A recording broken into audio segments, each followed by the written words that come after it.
আয়তন 200 সিসি। তো আয়তন বলছে V1 সমান 200 সিসি মানে সেন্টিমিটার কিউব। বলছে 200 সেন্টিমিটার কিউব চাপ হ্রাস করলে বা হ্রাস করে প্রাথমিক চাপের অর্ধেক করলে, তাহলে প্রাথমিক চাপ প্রথমে P1 যদি P ধরি, পরবর্তী প্রাথমিক চাপের অর্ধেক হয়ে গিয়েছে, মানে P2 সমান P/2 অর্ধেক, তাই আমরা 2 দিয়ে ভাগ করেছি। তাহলে আয়তন কত? V2 সমান জিজ্ঞাসা চিহ্ন। তো আমরা এখানে যে সমীকরণটি ব্যবহার করে থাকব, যে P1 V1 সমান P2 V2।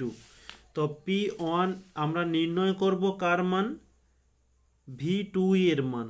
তাই V2 সমান P1 V1 by P2। P1 এর মান কত?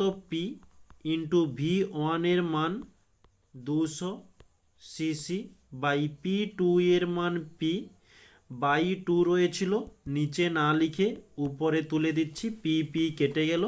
তাহলে 200 ইন্টু 2 করলে 400 সিসি। তাহলে অতএব লিখে নেব অন্তিম আয়তন